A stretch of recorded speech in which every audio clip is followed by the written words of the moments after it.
샬롬. 네, 그동안 잘 지내셨죠? 네, 제가 작년 연말에 설교를 했는데 벌써 3개월이 지났습니다. 그리고 다행히 꽃피는 이 아름다운 계절에 다시 설교를 할 수 있어서 너무 감사합니다. 다들 꽃 좋아하시나요?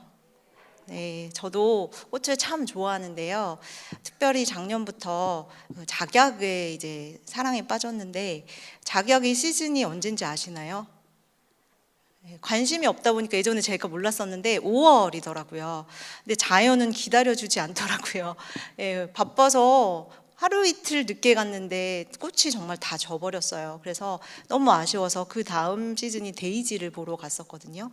그래서 올해는 꼭 잊지 않고 작약을 보러 가려고 마음 먹고 있습니다. 선생님도 다 똑같은 마음이실 텐데 바쁘셔서 환자들 돌보느라 못 가실까봐 제가 오늘 좀 힐링하시라고 꽃 사진을 갖고 왔습니다. 네, 밑으로 눌렀나 봐요. 네, 예쁘죠? 네. 다들 마음은 지금 제주도에 가 계실 텐데 잠시 감상해 주시기 바랍니다. 네, 꽃 보니까 마음이 어떠세요? 네. 네, 너무 좋지 않나요? 네, 자, 그 기쁜 마음으로 오늘 예배를 참여해 주시기 바랍니다.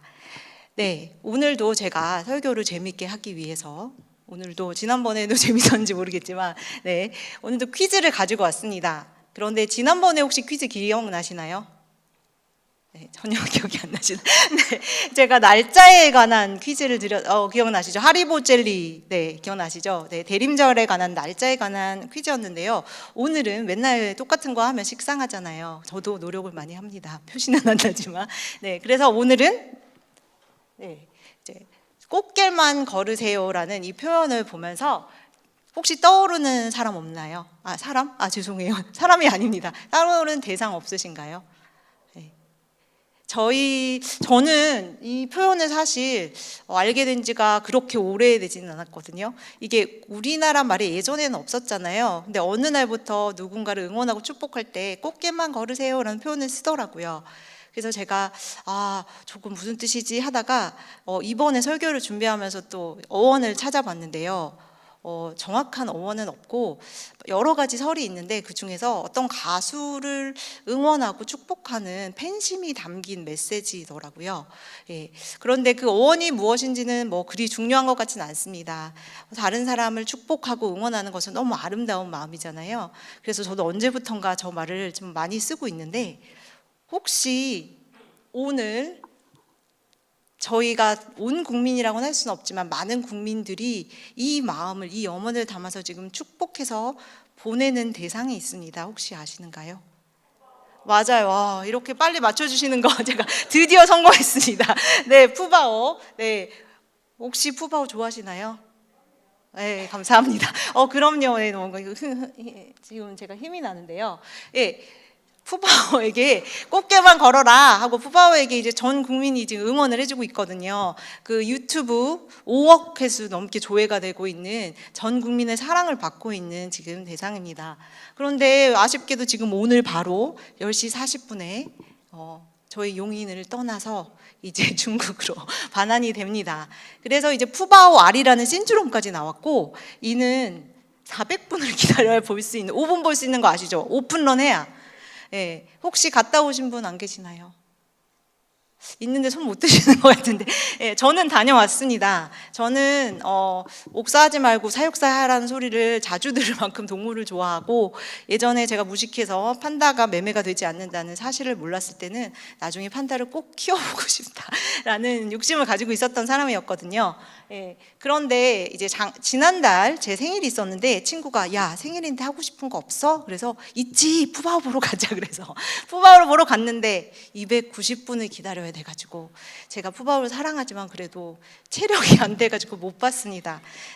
그래서 이러한 것들을 이제 외신들에서도 와 이거 뭐냐 하고 지금 취재를 하고 있었거든요. 그래서 제가 CNN 것을 캡처를 해가지고 왔고요. 네, 잘 아시듯이 이렇게 푸바오는 복복자의 보물 보자를 쓰는 중국어 발음으로 푸바오라고 하는데 행복을 주는 복을 주는 보물입니다. 물론 저희는 하나님의 형상을 가지고 지음받았기 때문에 아름답고 예쁜 것을 보면 본능적으로 좋아하는 성향을 가지고 있다고 생각합니다. 푸바오 너무 예쁘잖아요. 그러니까 그냥 좋아할 수밖에 없는 것 같아요. 그런데 저희가 이렇게 푸바오 아리를 하는 사회심리학적 해석이 나왔습니다. 혹시 뭔 줄 아시나요? 네. 푸바오가 2020년 7월에 태어났거든요.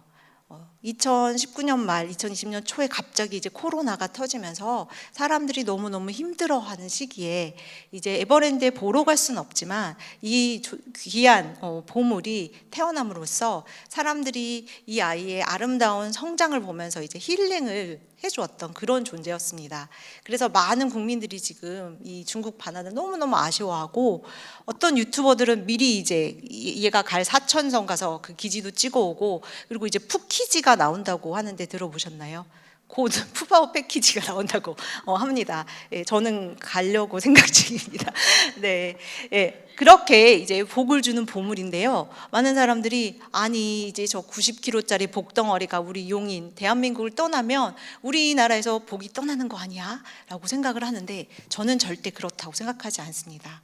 왜냐하면 코로나를 푸바오 태어나기 전부터 열심히 더 싸우면서 고군분투하면서 오셨던 여러분들이 계시잖아요. 여러분들이 저는 정말 복을 주는 보물이라고 생각하거든요. 그렇게 생각하시죠? 네. 네. 그래서 오늘 저희가 얼마나 하나님의 사랑을 받은 복받은 기관인지, 그리고 얼마나 복을 주고 계시는 분들인지를 성경에 비추어서 조금 나누어 보려고 합니다. 네. 매일매일이 복된 하나님의 날이지만 저희가 특별히 3월 31일이 부활절이었거든요. 부활절을 지나는 첫된 복된 주를 지나가고 있습니다. 죽을 수밖에 없었던 저희를 예수 그리스도께서 십자가에서 달려서 저희의 허물과 연약함과 질병과 모든 문제를 해결해 주셨습니다. 그것이 바로 가장 복된 소식입니다. 그래서 영어에서는 그냥 굿뉴스, 좋은 소식 정도로 번역을 하지만 한글에서는 이를 복된 소식이라고 번역하고 있습니다. 개인적으로는 그냥 그저 그런 좋은 소식이 아니라 복된 소식으로 번역한 저희 번역이 훨씬 더 마음에 들고 더 성경적이라고 생각하는데요. 아마 교회를 안 다니시는 분들도 복음성가, 가스펠 이런 건 많이 들어보셨을 거예요. 그것이 바로 오늘 메시지거든요. 바로 십자가에서 보여주신 하나님의 복된 사랑, 저희를 향한 사랑입니다. 그런데 여기서 제일 중요한 것은 이는 저희가 잘해서 저희의 공로에 의해서 받는 것이 아니고 전적인 하나님의 은혜로서 하나님께서 저에게 주시는 것이라는 것입니다. 그래서 이제 오늘 우리나라 글자 복에서도 살펴보시면요, 인간의 힘을 초월한 천운에 의해서 저절로 돌아가는 기수로 저희 한글에서 이해하고 있습니다. 복은 글자를 보시면 이제 하늘을 뜻하는 시자와 또 이제 복부가 불러오는 단지 모양의 문자에 상형 문자가 합쳐진 회의 문자거든요. 그러므로 한글에서도 복이라는 글자는 인간에 의해서가 아니고 하늘이 사람에게서 내려서 우리를 풍요하고 배부르게 해주는 것입니다. 잘 아시겠지만 예수 그리스도의 탄생을 기점으로 저희 성경이 구약 성경과 신약 성경으로 나뉘어집니다. 구약 성경 위에 지금 잘 보이는지 모르겠는데 보시면 히브리어라고 되어 있죠. 예, 구약 성경은 원래 유대 민족의 언어인 히브리어로 작성되었습니다. 그런데 이 세계사와 함께 이제 기원전 6세기 정도에 히브리 민족이 바로 바벨론의 침공을 받고 바벨론으로 포로로 잡혀가게 됩니다. 그래서 그때부터 이제 민족이 팔레스타인 지역을 벗어나서 이제 디아스포라로 전 세계로 퍼져나가게 되거든요. 그리고 또 잘 아시듯이 이제 헬레니즘 시대가 굉장히 오랫동안 지속되잖아요. 그 시대 동안 이제 모국어인 히브리어를 잃어버리고 유대민족은 당시 공용어였던 당시 그리스어, 그러니까 헬라어를 사용하게 됩니다. 그래서 이제 구약 성경이 최초로 헬라어로 번역이 될 수밖에 없는 상황이었습니다. 그래서 번역된 구약 성경을 70인역이라고 부르거든요. 그래서 오늘 우리 성경에서 히브리어와 헬라어에서 복이 어떤 의미인지를 살펴봄으로써 저희가 얼마나 하나님의 사랑을 받은 복된 사람들인지 또 복을 전하고 있는 사람들인지를 조금 나눠 보려고 합니다. 네, 그래서 저희 오늘 본문을 이미 본문을 까먹으신 분도 계실 거고, 그리고 짧기 때문에 잠시 1, 2절만 함께 같이 읽어주실 수 있을까요? 네, 시작. 복 있는 사람은 악인의 꾀를 따르지 아니하며 죄인의 길에 서지 아니하며 오만한 자의 자리에 앉지 아니하며 오로지 주님의 율법을 즐거워하며 밤낮으로 율법을 묵상하는 사람이다. 아멘. 네, 방금 말씀드렸던 구약 원래 원문은 히브리어인데 히브리어에서 복을 나타낸 단어는 두 가지가 있습니다. 첫 번째는 바라크라고 하고요. 첫째 시간에 제가 샬롬을 말씀드리면서 우리와는 다르게 오른쪽에서 왼쪽으로 읽는다고 말씀드렸습니다. 네, 바라크는 구약 여러 군데 나오긴 하지만 특별히 창세기 1장 22절에 하나님께서 우리에게 생명을 주시고 우리가 번성하길 원하실 때 주시는 복을 뜻하는 거고요. 오늘 시편에 나오는 말씀은 아쉐르 혹은 에쉐르라고 발음됩니다. 이렇게 발음이 좀 차이가 나는 것은 구약 원래 히브리어는 자음으로만 표기를 하거든요. 밑에 이렇게 땡땡이 나와 있는 애들은 읽기 편하기 위해서 모음을 표현한 거지 원래는 모음은 표기되지 않습니다. 그래서 좀 발음에 조금 혼란이 자주 이제 하게 되는데요. 이 아쉐르 혹은 에쉐르는 바라크라는 달리 심령이 내면이 하나님과의 관계에 의해서 누리는 축복을 말합니다. 혹시 네이버에 디폴트로 고대 히브리어 사전이 있는 거 아셨나요? 저 몰랐어요. 근데 있더라고요. 그래서 이제 네이버를 가지고 왔는데요. 이 에쉐르, 복이라는 단어는 행복이라는 뜻도 있지만 또 발걸음이라는 뜻을 가지고 있습니다. 이는 이의 동사인 아쉐르에서 파생됐는데 아쉐르의 뜻은 곧다, 직행하다라는 뜻입니다. 그러므로 성경에서 말하는 복은 하나님과의 올바른 관계에서 하나님과 함께 곧게 가는 사람들이 누리는 성공을 말합니다. 내 뜻에 의해서 내 욕심에 의해서가 아니고 하나님의 가르침을 바르게 갈 때 내려지는 것을 말합니다. 또한 헬라어에서도 이제 복이라는 단어가 두 가지가 있는데요. 잘 아시듯이 이제 헬레니즘 시대에 저희 인류는 굉장히 많은 문명적 축복을 누렸던 시대입니다. 그래서 그때 사람들은 더 성공하고 싶고 더 풍요로워 싶어서 항상 복받고 행복이 무엇인지에 대해서 많이 고민했던 것 같습니다. 그래서 저희가 잘 아는 철학자들의 저서에 행복은 무엇인가에 대해서 많이 논의하고 있는데요. 오늘 저희가 얼마나 복된 기간인지 복을 주는 사람들인지를 증명하기 위해서 제가 조금 어렵지만 잠시 아리스토텔레스의 니코마코스 윤리학을 잠시 가지고 왔습니다. 여기서 아리스토텔레스가 명확하게 복이 무엇인지에 대해서 구분해주고 있는데요. 위에 보시면 마카리오스, 이 단어가 바로 시편에 쓰여진 복 있는 자들의 복입니다. 잘 아시듯이 고대 그리스의 사회 세계관은 신과 인간이 공존하는 세계였습니다. 그런데 그때 마카리오스는 인간은 절대로 도달할 수 없는 복, 즉 신들만이 누릴 수 있는 최고의 선과 복을 나타내는 단어였습니다. 그런데 시편에서는 복 있는 자들이라고 인간을 지칭하는데 이 신들에게 사용했던 단어가 사용되고 있습니다. 이에 반해서 인간이 누릴 수 있는 고대 그리스에서 사용했던 복은 유다모이나라는 단어였습니다. 그러나 성경에는 마카리오스를 쓰고 있거든요. 그러므로 성경에서 말씀하시는 복은 우리가 누릴 수 없지만 도저히 하나님과 같이 발걸음을 할 때 저희가 하나님에 의해서 받는 그런 은총을 말합니다. 그래서 여러분들이 복 있는 자들로 살아간다는 것은 바로 하나님과의 올바른 관계에서 그 결과물로서 하나님께서 저에게 누리게 해주시는 보상의 방편입니다. 그래서 제가 조금 더 이제 아까는 새번역 버전으로 본문을 보여드렸는데요. 쉬운 성경으로 조금 더 쉽게 가지고 왔습니다. 제가 한번 읽겠습니다.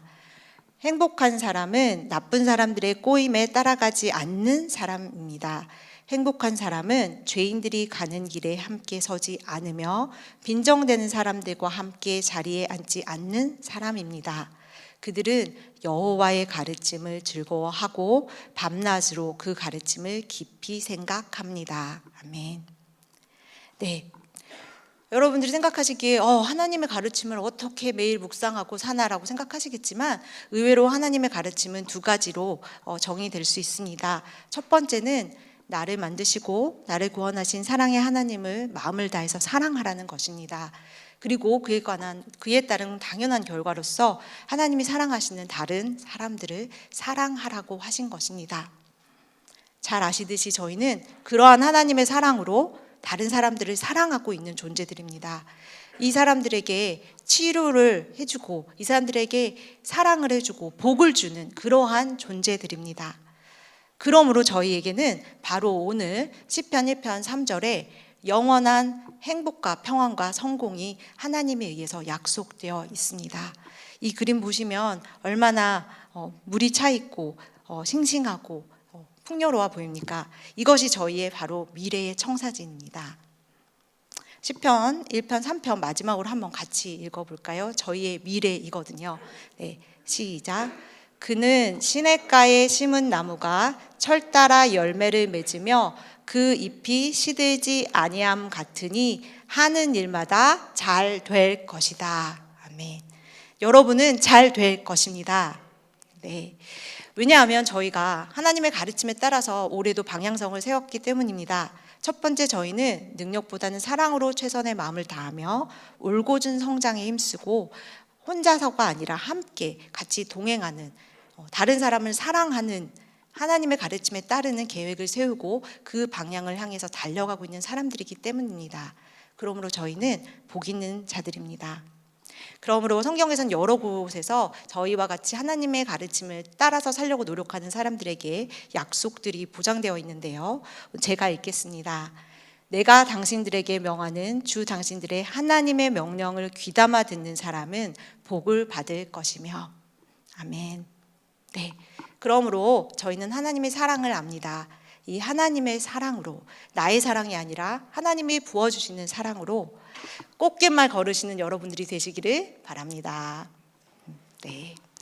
자, 오늘 제가 기도를 드리면서 오늘 설교를 마치려고 하는데요. 오늘의 기도는 특별히 구약 성경에 야베스라는 사람이 등장하는데 역대상에 그분이 하나님께 복을 달라고 기원하는 축복의 기도입니다. 그래서 제가 여러분께 이 야베스의 기도를 사용해서 축복의 기도를 함께 드리고 설교를 마치려고 합니다. 그런데 그 전에 먼저 저희가 오늘 받은 말씀을 생각하시면서 내가 얼마나 축복된 존재인지 또 얼마나 축복을 전하고 있는 존재인지를 감사하시며 또 다짐하시는 묵상 시간을 잠시 가지려고 합니다. 잠시 묵상하시고 계시면 제가 기도 시작하겠습니다.